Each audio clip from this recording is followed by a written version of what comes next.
Ambalima bamanankan mɛnɔ Mali kɔnɔ ani Mali kɔ kan. An ka foli ani waleɲuman dɔ bɛ ka taa aw kelen-kelenna bɛɛ lajɛlen ma. Fo yan fo aw sigiyɔrɔ la. Aw bisimila aw ka bi bamanankan kunnafoni sɔrɔlenw kɛnɛ kan. Min bɛna walawalali k'aw ye Mali kibaruyaw ani diɲɛ fan wɛrɛ kibaruyaw la.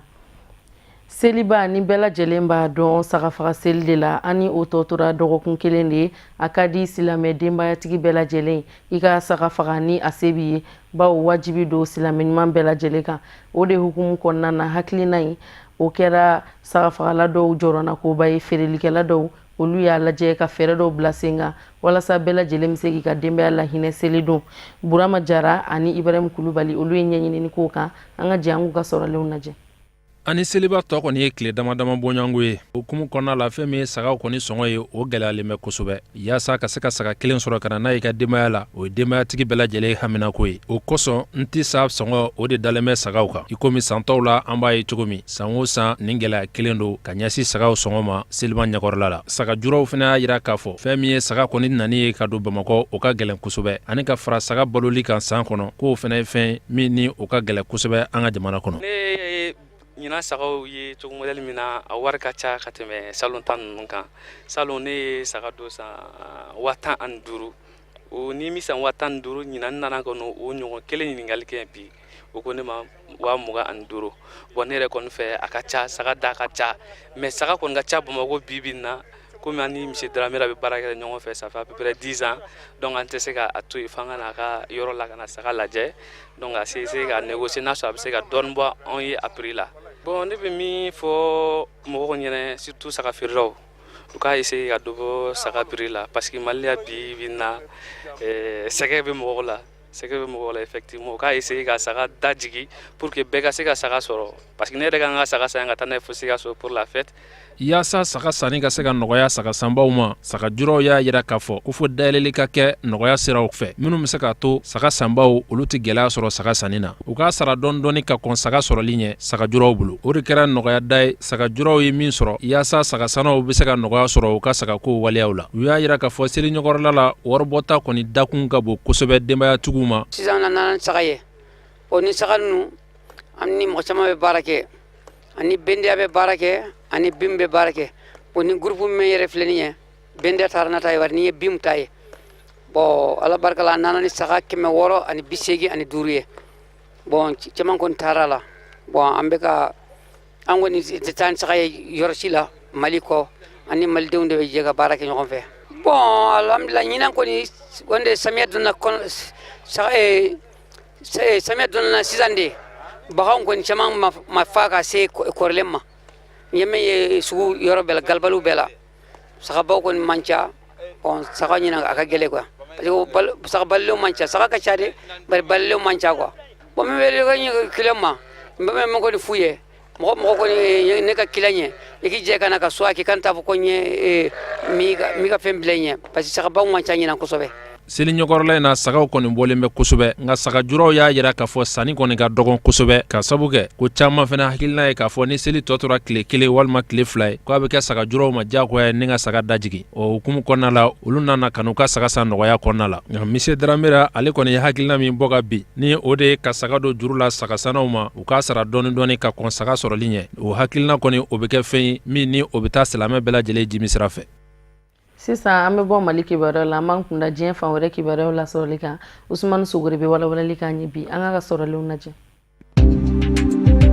Burkina jamana kɔnɔna na u ka jamana ɲɛmaakɔrɔ Blaise Compaoré wele bilalen don a ka gouvernement laban ministre bɛɛ lajɛlen ma u ka fanga bonda dɔ fɛ gendarmerie ka kɛɲɛ ni tarata ye kabini jalaki kun tara ka nin ministre ninnu sɛgɛrɛ juillet kalo la san 2015 u ka wasadenw fɛ fanga yɛlɛma furancɛ waatiw kɔnɔna na transition o de sen fɛ wele bilala ni maa ninnu ma sɛgɛsɛgɛli kadara kɔnɔna na sabula wulikajɔ dɔw kɛra jamanadenw fɛ maa 30 bɔɲɔgɔn ɲɔgɔnna fatura ka fara maa caman jogina o siraw fɛ k'a kɔn jamana gendarmerie nationale ka nin wele ɲɛ ka ɲɛsin nin ministre ninnu ma wa jamana kiriso dɔ fana kun bɛ n'o ye haute cour de justice ye ale fana kun ye wele bila nin ministre ninnu ma sɛgɛsɛgɛliw sira kan ka kɛɲɛ ni nin koɲɛ kelen ye wele bilalen don jamana ɲɛmɔgɔkɔrɔ Blaise Compaoré ka ministre kɔrɔ ninnu ma fɛnɛ walasa ka se ka ladɔnniya jɔyɔrɔ jumɛnw kɛr'u la hakilina talenw la hakilina minnu kɛra sababu ye ka na ni jamana sariya sunba yɛlɛmaliw ye constitution san 2014 waatiw la fanga yɛlɛma furancɛ waatiw kɔnɔna na transition wasadenw ye jalakili ta ka ɲɛsin jamana ɲɛmaakɔrɔ ma a n'a ka gouvernement bɛɛ lajɛlen sabula k'u ye katigɛlɛya dɔw kɛ ka na ni jamana sariyasunba yɛlɛmaliw ye. O kadra de la wasadenw ye bɛnkan dɔ ta n'o de ye jamana ɲɛmaakɔrɔ bilali u ka kiiribulon dɔ ka bolo kan Haute Cour de Justice ka da ka k'a ye jamana janfa ani ka laban ka dankari jamana sariyasunba la constitution. An b'aw ladɔnniya k'a fɔ fanga yɛlɛma furancɛw kɔnɔna na wasabulo ye jalakili ta k'a ɲɛsin nin minisiri kɔrɔ ninnu ma sabula olu ka hakilina tali ye n'o de ye ka yɛlɛma don jamana sariyasunba la o kɛra sababu ye ka wulikajɔw don jamana kɔnɔna na wulikajɔ mun labana k'a to maa 30 olu bɔnɛn'u nin na ani ka na ni jamana ɲɛmaakɔrɔ ka fanga binni ye k'a kɛ ni octobre kalo tile 31 san 2014.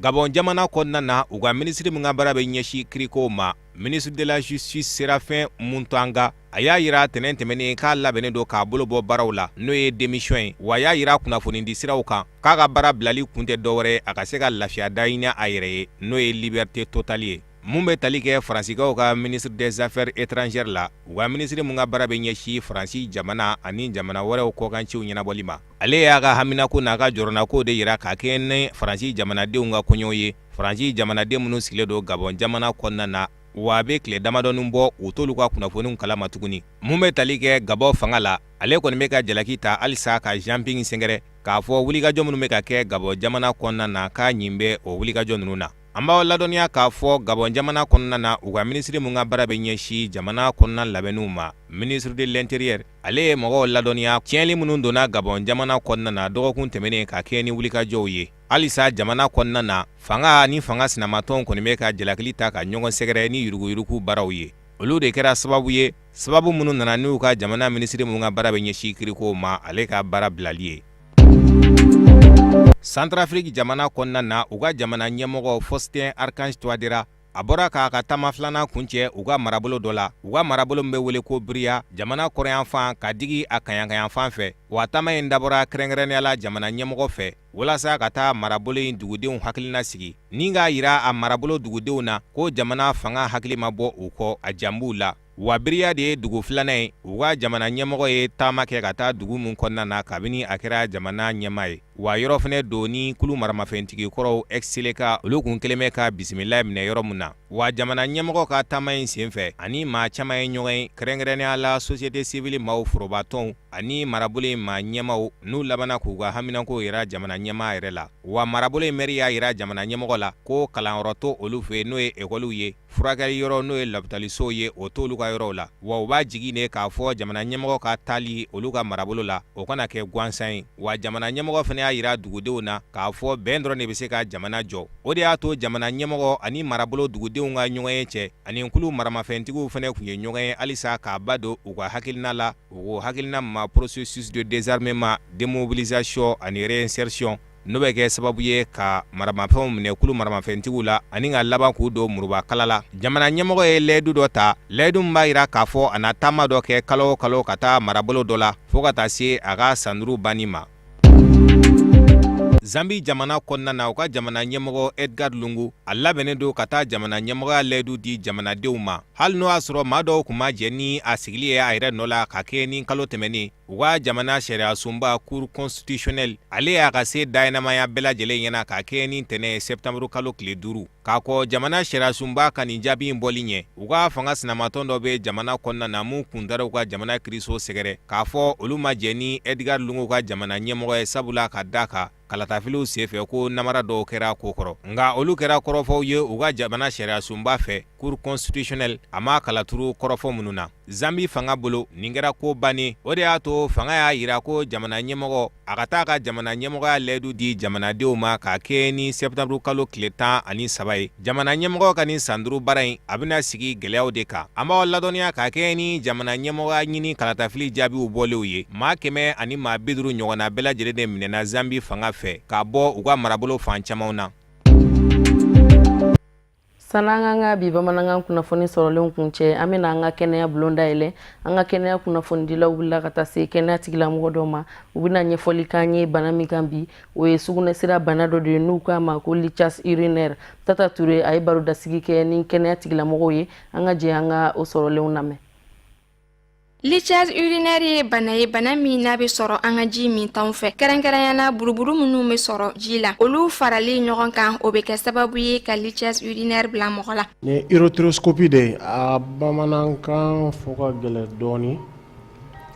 Gabakuru bɛ former mɔgɔ minnu sugunɛ bɔsira la. Donc sugunɛ bɔsira yɛrɛ kɔtɛ dɛ. Sugunɛ bɔli ni sugunɛ bɔra sugunɛ bɛ dilan yɛrɛ de kɔnɔ. Donc n'a dilanna a bɛ na sira mun fɛ o de ye urétère ye. Donc o bɔsira in gabakuru bɛ se ka former kɔnɔ a bɛ jigin dɔɔnin a bɛ na bloquer. Donc ni ɲɔgɔnna gabakuru ninnu a bɛ fɔ olu de ma ko calcul de l'urétère. Donc a bɛ se ka kari k'a labɔ ka sɔrɔ a tigi ma opérer. Donc ni ye dɔrɔn k'aw technique yira k'a fɔ urétroscopie bɛ se ka kɛ Mali la a prévu ye aw yɛrɛ mun kɛra aw yɛrɛ ɲɛna sisan gabakuru filɛ nin a labɔra ka sɔrɔ muru ma da muso fan si la k'a opérer. Donc fɛn mun n'a bɛ kɛ diɲɛ fan bɛɛ a ka ca. Fɛn caman bɛ se ka kɛ sababu ye ka nin bana in bila mɔgɔ la i n'a fɔ an y'a fɔ aw ɲɛna cogo min na kabini kuma daminɛ la ka daminɛ an ka ji bɔyɔrɔw n'u ma lasago ka ɲa o bɛɛ lajɛlen bɛ se ka kɛ sababu ye ka nin bana in bila mɔgɔ la ani mɔgɔ minnu bɛ yen nɔ n'u ka ji min ta ka dɔgɔn kosɛbɛ a bɛ se ka kɛ sababu ye ka nin bana in bila mɔgɔ la. Calcul sɔrɔli o ti urétroscopie ko ye c'est de façon générale ji min ta o y'a fɔlɔ ye mɔgɔ o mɔgɔ n'i ka ji min ta ka dɔgɔn ni 2 litres ye par jour a ka ca Ala fɛ i bɛ se ka calcul sɔrɔ. Calcium yɛrɛ de ka ca i farikolo la donc o de bɛ kɛ gabakuru ye donc a kun ka ca quoi mais an bɛ se ka mun fɔ dɔrɔn ni bana tɛ mɔgɔ min na yɛrɛ mun bɛ se k'a ɲɛfɔ ɲuman ye ka to ka ji min kosɛbɛ quoi donc ka ji min kosɛbɛ dɔgɔyalen ka kɛ 2 à 3 litres d'eau par jour. Conséquence min b'a la a bɛ se ka yɛrɛ tiɲɛ conséquence min b'a la e yɛrɛ y'a ye an ye mun bɔ scanner la e m'a ye muso yɛrɛ kun commencera ka funu donc yɛrɛ commencera ka funu a bɛ na ni mun ye ko insuffisance rénale. Bana min don a bɛ furakɛ anw fɛ yan sisan technique kuraw don muru tɛ da i la k'i fara i bɛ wuli a dɔw b'a dugusajɛ bɛ t'i ka baara la bon an ka baara taaba bɛ lasunɔgɔli de kan parce que baara min don a bɛ kɛ kɔnɔna de la caméra de bɛ don ka taa kɔnɔna na o bɛ na ni dimiw ye o bɛ na ni degun wɛrɛw ye pour que ka banabagatɔ kisi o degun ma an ka baara bɛ taa o yɔrɔ de kan. Ni bana in bɛ se ka kɛ sababu ye ka opération se mɔgɔ ma walasa k'i yɛrɛ minɛ ka bɔ nin bana jugu in ma a bɛ ɲini an fɛ an k'an ka ji min taw sɛgɛsɛgɛ. O de bɛ dan sigi an ka bi bamanankan kunnafoni sɔrɔlenw na minnu sera ka fara ɲɔgɔn kan kunnafoni diso ɲɛmayaso fɛ ka bɛn ni kuma in ye k'a lase aw ma aw ni ce aw ka ɲamadali la aw k'an bɛn sini ni Ala sɔnna ma.